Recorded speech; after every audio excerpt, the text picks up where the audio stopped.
Quatrième et dernier volet de notre série Immersion en Larosière en Savoie. Ce soir, Denis Vignaud-Duguet, Didier Albrand et Philippe Caillat nous proposent de découvrir un métier hors norme, celui de restaurateur d'altitude. Un métier soumis aux caprices de la météo. On passe régulièrement de l'enfer au paradis.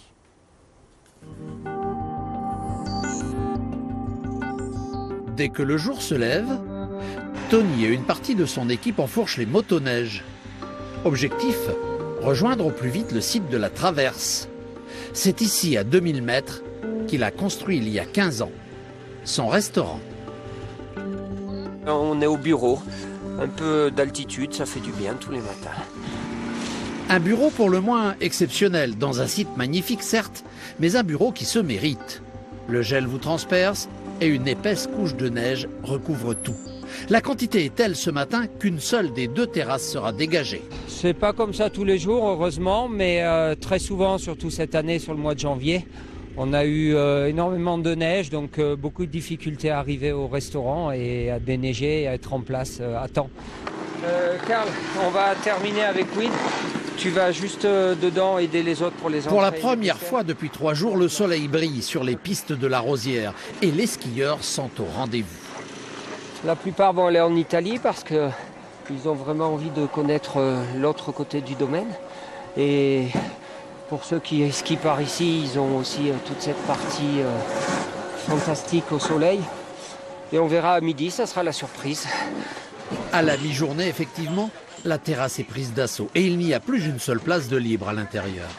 Tous viennent chercher ici la même chose. Un bon petit repas chaud, pris en famille pour nous retrouver tous les trois. On se donne le point de rendez-vous ici et puis on se retrouve, quoi. Manger chaud et bon, se faire servir rapidement. La clientèle n'a pas forcément conscience des contraintes qu'impose l'altitude, sauf peut-être Linda et Karine qui tiennent un restaurant dans les Vosges. Je pense qu'ils travaillent beaucoup avec le tourisme et le temps. Alors du coup, on ne s'imagine pas en fait l'organisation que ça peut représenter déjà au niveau des commandes, de la boisson, des stocks et tout. On essaye de gérer à peu près en quantité et puis on a des produits qui nous permettent de renouveler rapidement si jamais on manque. Depuis 7 h du matin, Tony et son équipe n'ont pas eu une seconde de repos. Un rythme intense, mais surtout le plaisir des échanges avec les clients.